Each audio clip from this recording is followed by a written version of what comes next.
Bulletin of Bihar में आज बात करेंगे मुजफ्फरपुर जिले के वीआईपी जिलाध्यक्ष और निषाद विकास संघ के अध्यक्ष जयनंदन सहनी जी से। जयनंदन सहनी जी, आपका बहुत बहुत धन्यवाद हमारे चैनल में आने के लिए।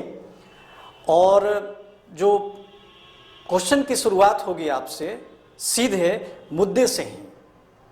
बोचहा विधानसभा में उपचुनाव होने वाले हैं, क्या कहना है आपको एज अ वीआईपी जिलाध्यक्ष? सबसे पहले आपको मैं नमस्कार करता हूं बुलेटिन ऑफ बिहार में। और बोचहा विधानसभा एक सुरक्षित क्षेत्र है।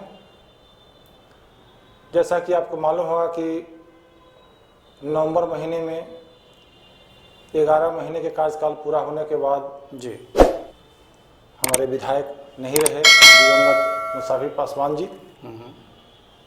और जैसा कि आप सभी जानते हैं कि जब किसी परिवार के जब माननीय सदस्य होते हैं उनकी निधन आकस्मिक हो जाती है, किसी कारणवश हो जाती है, तो चाहे पार्टी कोई भी हो, दल कोई भी हो, उनके परिवार से ही उनके जो सबसे करीबी या उसके लायक एलिजिबल जो सदस्य होते हैं उन्हें ही टिकट दिया जाता है। जी हमारे वीआईपी पार्टी के संस्थापक माननीय सन ऑफ मल्लाह से विख्यात श्री मुकेश सहनी जी आश्वस्त कर चुके हैं कि उनके सबसे छोटे युवराज श्री अमर पासवान जी है, जिन्होंने पिछले विधानसभा चुनाव में चिरपरिचित अंदाज ढंग से और काफी बारीकी से उस चुनाव को हैंडल किया था। उन्हें अनुभव भी है और बिल्कुल साफ सुथरा, बहुत ही कर्मठ, एजुकेटेड लड़का है। हम लोग से भी उनसे मुलाकात होती है, क्षेत्र में भी उनकी जो पॉपुलैरिटी है। मैं आपको ये बता दूं कि वीआईपी टिकट तो अमर पासवान जी को देंगे, तो वीआईपी के सदस्य, वीआईपी के परिवार उनके साथ तो रहेंगे ही, बिल्कुल। लेकिन उनकी पॉपुलैरिटी के कारण, उनके मधुरता, उनकी वाणी में मधुरता इतनी है, लोगों को जहां देते हैं इंप्रेस कर लेते हैं, उनसे लोग इंस्पायर होते हैं। कई बार उनके साथ मुझे क्षेत्र में जाने का मौका मिला है। जो हर्षोल्लास मैंने देखा, पिछले 2-3 दिन पहले मुसहरी में कार्यक्रम हुआ था, बहुत ही जोश के साथ उन्हें स्वागत भी किया गया जी। और दूसरे दल के लोग जो इनसे इंप्रेस है, वैसे लोग भी इनको मदद करने के लिए तैयार है। खबर तो यह भी है कि बहुत सारी पार्टियां भी अमर पासवान को अप्रोच कर रही हैं। स्वाभाविक बात है, अप्रोच पार्टी के पास कैंडिडेट करता है, लेकिन इनके पास पार्टी अप्रोच कर रही है, तो मतलब आप भी समझ सकते हैं कि इनके अंदर वो खूबी है। और जिनके पास खूबियां होती है, कोई भी पार्टी उसे इंप्रेस करना चाहता है, कोई भी पार्टी अपने एक साथ रखना चाहता है। मैं अगर जिलाध्यक्ष हूं, कहीं ना कहीं माननीय मुकेश सहनी जी को भी मेरे अंदर कोई काबिलियत नजर आई होगी, तब तो उन्होंने मुझे जिलाध्यक्ष बनाया। मैं संगठन का और पार्टी का दोनों पद पर अभियासीन हूं, तो निश्चित रूप से कहीं ना कहीं अमर पासवान जी के अंदर कोई खूबी नजर आ रहा होगा। ऐसा लग रहा होगा कि अमर पासवान ही चुनाव जीतेंगे, इसलिए सभी पार्टियां उनसे संपर्क कर रही है। बीजेपी से मुकेश सहनी की तल्खी देखी जा सकती है, क्या असर पड़ेगा अगर बीजेपी अपना कैंडिडेट दे दे तो? सबसे पहले तो मैं आपको यहां पर स्पष्ट कर देना चाहता हूं कि बीजेपी से बिहार की राजनीति में मुकेश सहनी से कोई तल्खी नहीं। जी। अब आपको यहाँ एक क्वेश्चन आएगा, आप ये पूछ सकते हैं कि मुजफ्फरपुर के माननीय सांसद इनके बारे में बहुत सारे बातें उछाल रहे हैं, और मुझे लगता है कि उन्हीं बातों से बोछा विधानसभा की राजनीति में थोड़ा रंग आया है। आपका भी सवाल, क्या मैं सही बोल रहा हूं? हाँ हाँ बिल्कुल सही है। देखिए, बीजेपी की उम्मीदवार देने की जहां तक बात होती है या हो रही है,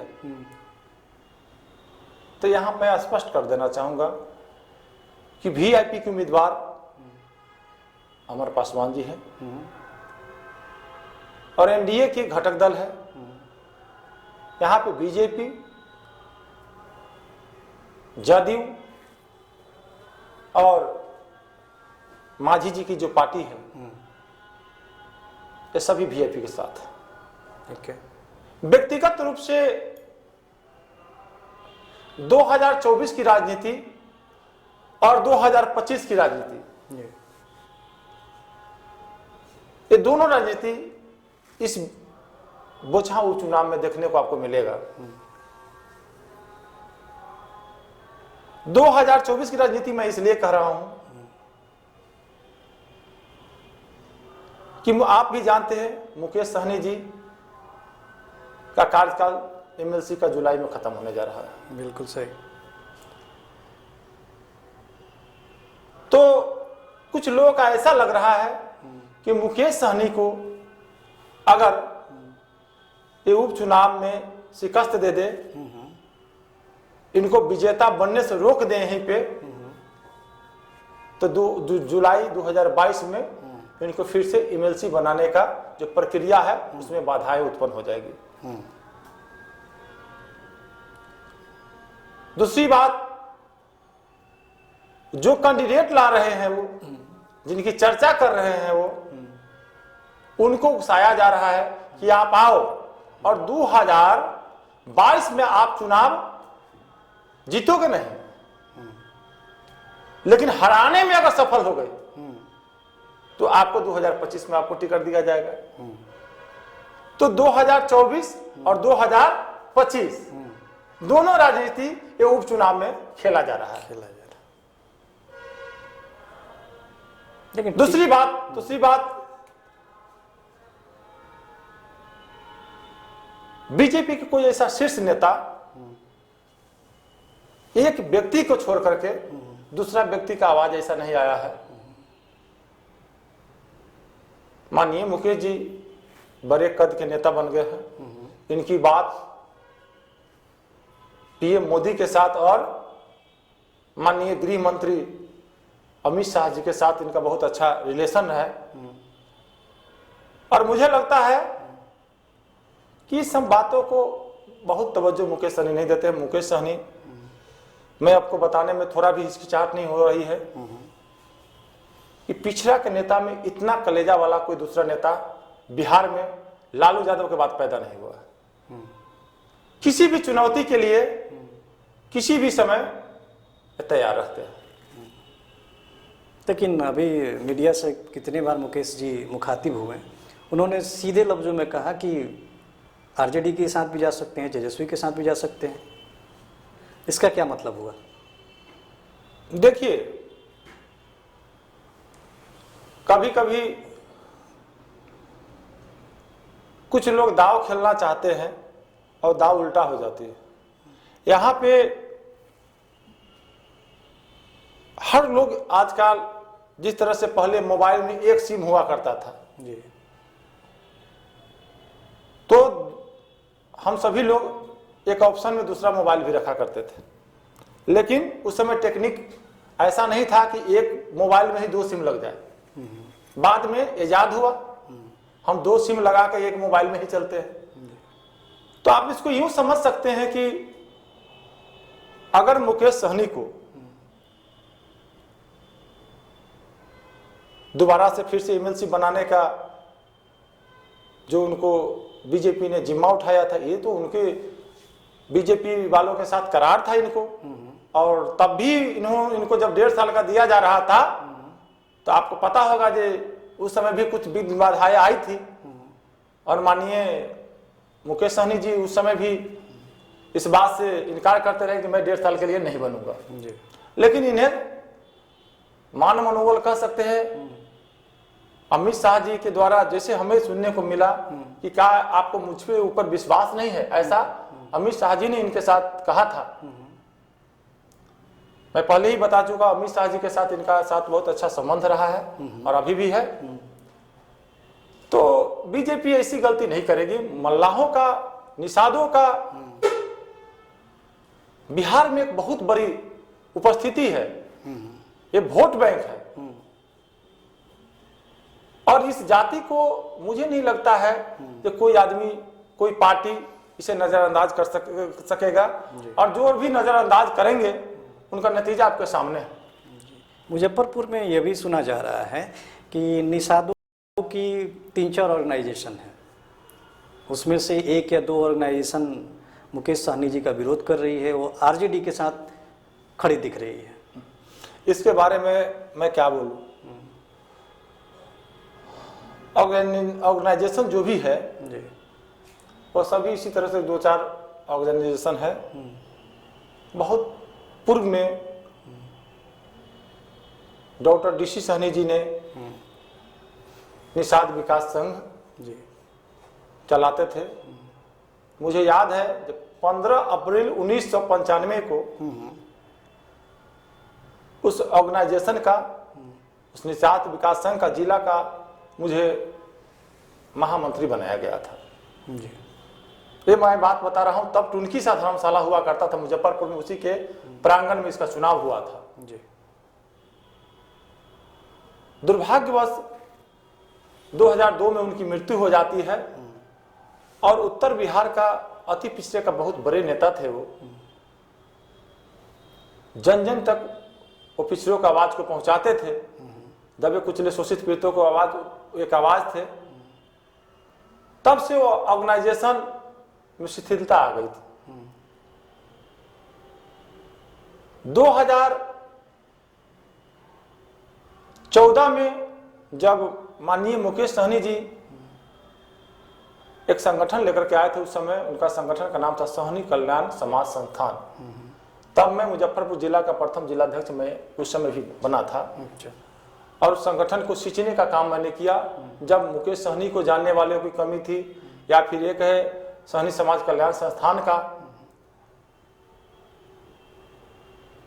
तो हम लोगों ने मुकेश सहनी जी को इस बात से अवगत कराया कि निषाद विकास संघ एक संगठन था, उसका हम लोगों ने प्रयास किया था कि इसको रजिस्ट्रेशन कराए, लेकिन रजिस्ट्रेशन किसी कारण से नहीं हो सका। कारण तो इफेक्ट हो गया, जो डॉक्टर डीसी सहनी जी नहीं रहे। वही निषाद विकास संघ को सहनी कल्याण समाज संस्थान को जोड़ करके वहां से उसको खत्म किया गया और यहां से निषाद विकास संघ बनाया गया।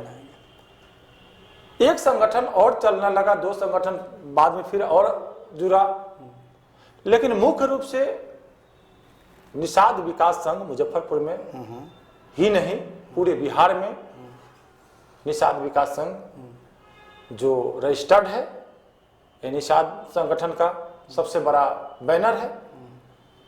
बाद बाकी कुछ बैनर आए हैं, कुछ लोग अपने पार्टिकुलर कोई खास व्यक्ति के लिए काम किया जा रहा है, उस जाति और समुदाय के बात को नजरअंदाज करके लोग चलते हैं और उसी को कभी कभी छोटे मोटे मीटिंग करके इनका विरोध करते रहते हैं।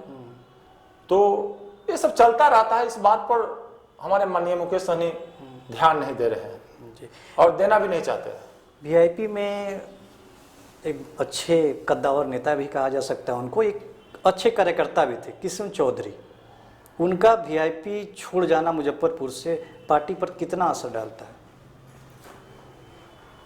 किशन चौधरी हमारे अच्छे मित्र रहे हैं और मैं बता दूं, किशन चौधरी जी 2017 में जब निषाद विकास संघ चल ही रहा था, उसमें पार्टी का निर्माण नहीं हुआ था, क्योंकि हमारा पार्टी बहुत कम दिनों का है। 4 नवंबर 2018 का इसका निर्माण हुआ था इसी गांधी मैदान में। तो उससे पहले किशन चौधरी जी हम लोग के विचार से अभी प्रेरित होकर के निषाद विकास संघ को ही ज्वाइन कर लिया था। हर व्यक्ति का कहीं न कहीं कोई अपना सपना होता है जी। अब आप बोलेंगे निषाद संगठन में चौधरी एक दलित समुदाय से वो आते हैं, लेकिन उन्होंने इस चीज को क्यों चुना, ये सवाल आप हमसे पूछ सकते हैं। मैं बता देना चाहता हूं कि बोचहां विधानसभा सुरक्षित क्षेत्र है, बिल्कुल, और उनकी नजर बोचहां विधानसभा पर ही था। 2020 का जो चुनाव होना था जी, हम लोग भी चाह रहे थे कि किशन चौधरी जी ही उम्मीदवार होंगे, लेकिन पार्टी सर्वोपरि है। वो सब कुछ समीकरण देख करके जो उनका 11 टिकट मिला था उसमें से उन्होंने जो चुना, और लगा जे मैं किस व्यक्ति को टिकट दूं जो हमारा सीट निकल जाए।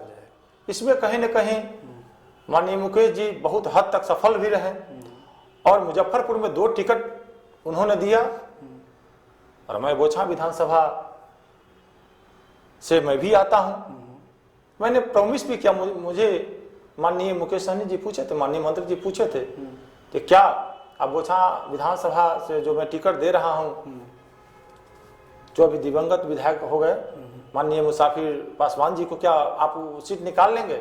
मैंने कहा था मैं बिल्कुल निकाल लूंगा, और मैंने वो सीट जीत करके दिया था। तो कहीं न कहीं किशन चौधरी जी इस बात से उन्हें ठेस लगा, और वो पार्टी से आजकल थोड़ा दूरी बनाए रखते हैं। किशन चौधरी जी को मैं अगर बता दूं, उनका नाम दलित नेता कह के उन्हें बुलाया जाता था। हम लोग की पार्टी में बहुत सम्मान दिया जाता था। मुझे मेरे ख्याल से उनको थोड़ा धैर्य रखना चाहिए था। अभी बहुत आगे बात बढ़ सकता था उनके लिए। थोड़ा सा स्थिरता उनमें, अस्थिरता की स्थिति उनमें बनी रहती है। वो छात्र राजद के मुजफ्फरपुर का कभी अध्यक्ष हुआ करते थे, नेता हुआ करते थे। तो तब से हमारी मुलाकात उनसे है, उनसे जान पहचान है। फिर उन्होंने जदयू में आया, अच्छा संबंध जदयू से भी रहा, लेकिन किसी कारण से उन्हें सकरा से तैयारी कर रहे थे, टिकट नहीं मिला, फिर जदयू इन्होंने छोड़ा। राजद तो पहले ही छोड़ चुके थे। उसके बाद हम लोग संगठन में जुड़े, और संगठन में जो पार्टी का निर्माण हुआ तो इन्हें बहुत बड़ा पद दिया गया, राष्ट्रीय प्रवक्ता बनाया गया, और भी कुछ एक और पोस्ट था। और माननीय मंत्री जी इन्हें बहुत करीब से मानते थे, बहुत दिल से मानते थे, लेकिन इनकी अस्थिरता की वजह से वहां से अलग हुए हैं। तो मुझे लगता है जितना नुकसान वीआईपी को होगा, उससे कई गुना ज्यादा नुकसान अपने खुद को उन्होंने कर लिया है। अच्छा जनार्दन जी, दिवंगत मुसाफिर पासवान जी की थोड़ी बात कर लें। मैं भी उनसे 3-4 बार मिला, काफ़ी खुश मिजाज थे, एक इंटेलेक्चुअल भी उनको बोल सकते हैं आप। अनइंटेलेक्चुअल हाँ, इंटेलेक्चुअल नहीं, अनइंटेलेक्चुअल। अच्छा, अनइंटेलेक्चुअल, जी जी, जैसा भी बोल लिया जाए। हम लोग की भाषा में अगर इंटेलेक्चुअल कहने का ये तात्पर्य मेरा था कि काफ़ी विषयों पर अपना एक अलग मत रखते थे। वो खुश मिजाज तो थे ही, और आउट स्पोकन भी थे। लोगों से काफ़ी लगाव था उनको, बड़ी पसंद करते थे लोग। मैंने जहाँ तक देखा है अपने सर्वे में भी। अमर पासवान जी कहाँ ठहरते हैं उनसे? जब आपने चर्चा कर ही दिया है उनके बारे में, थोड़ी बात मैं उनके बारे में बता दूं। मुसाफिर पासवान जी एक ऐतिहासिक व्यक्ति का नाम था जी।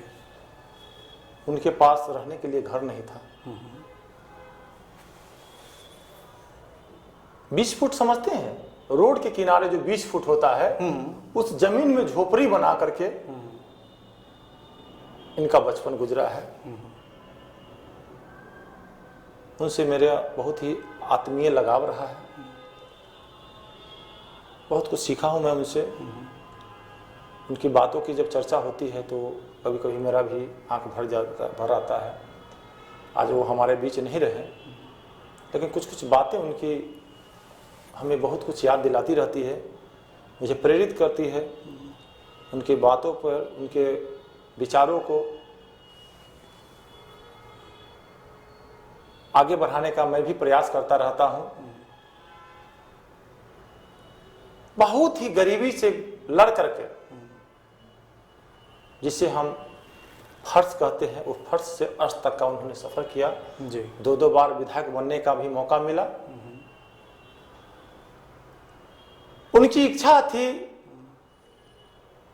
कि मैं जब मरूं, मेरा जो अंतिम काम हो, अंतिम संस्कार हो, तो मैं तिरंगे झंडे में लपटा कर मरूं। और यही हुआ भी।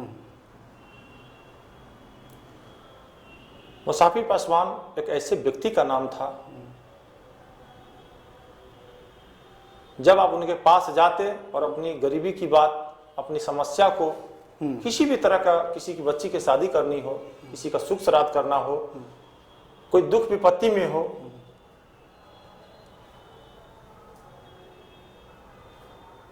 उनके पॉकेट से पैसा 20-25 हजार रुपया, कभी कभी तो मैं कई बार बैठा, मेरे सामने में कई बार ऐसा हुआ, 2000 उसको, 2000 उसको, 4000 इसको, जो जिसके लायक हो, जो वो उनकी इच्छा होती थी उनको दे करके उन्हें विदा करते थे। और उनकी एक बात मुझे बराबर अच्छा लगता था जी, कि किसी भी व्यक्ति को उसके बारे में पूछते, आप कितने भाई हैं, आपके पिताजी क्या करते हैं जी, आप कहाँ तक पढ़ लिख रहे हैं, आपके बच्चे क्या कर रहे हैं, उसके पीछे रीजन होता था कि आप उनको पढ़ाए लिखाए। हम लोग पढ़े लिखे नहीं। दिवंगत विधायक जी को 7 बेटी और 2 बेटा। उन्होंने अपने बाजू के बल से, पीठ पर बोरा लाद करके,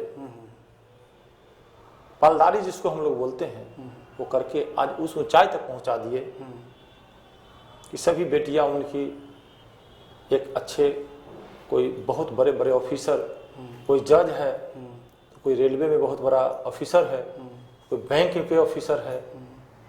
मतलब ये कह सकते हैं कि सभी सुखी संपन्न और सुदृढ़ परिवार का उन्होंने संग्रह करके, सजा करके, पूरे भरा पड़ा परिवार। अभी जो अमर पासवान है, इनकी 4 साल का जब उम्र था तभी इनको देहरादून भेज दी। और देहरादून भेजने के बाद पढ़ाई लिखाई इनका जब समाप्त हुआ तो इन्होंने नौकरी कर ली। 5-6 साल पहले उनको बुला लिया गया, बेटा अब मैं बूढ़ा हो चुका हूं, आप मेरे साथ आओ, इस विरासत को तो संभालो, और आपका जो क्वेश्चन था मैं यहां पर लाके पूरा कर रहा हूं कि मुसाफिर पासवान जी के पद चिन्हों पर चलते हुए, चूंकि इन्होंने गरीबी तो नहीं देखा, लेकिन गरीबी की हालात, बहुत दर्द को बहुत करीब से देखा है, बहुत सोचा है, समझा है, परखा है। और उनका स्वभाव जैसा था, मैं समझता हूं उससे भी 2 कदम बढ़ के आगे चलने का ये प्रयास कर रहे हैं। गरीबों को बीच में, आप देखे होंगे सरस्वती पूजा अभी गुजरा, सभी लोग पूजा मना रहे थे, एक जाकर के गरीबों के बीच में बच्चों लोगों को कॉपी और किताब बांट रहे थे। तो जब भी इस तरह की कोई बात होती है, जल्दी वो किसी को ना भी नहीं कहते हैं, जो उनसे बन पड़ता है गरीबियों को मदद करते हैं। और विधायकी तो इनकी नहीं रहे, लेकिन बहुत ही अच्छा इनका व्यवहार, कुशल व्यवहार होने के कारण कभी कोई गरीब गुरबा कोई पैरवी के लिए पहुंचता है, कोई सिफारिश के लिए पहुंचता है, तो प्रशासनिक रूप से भी इनकी बहुत, प्रशासन में इनका कद्र है। और इनकी बातों को रखते हुए या फिर इनको इज्जत और सम्मान देते हुए इनको बातों को सुना जाता है और गरीबों को मदद करने में सक्षम है। तो मैं समझता हूँ माननीय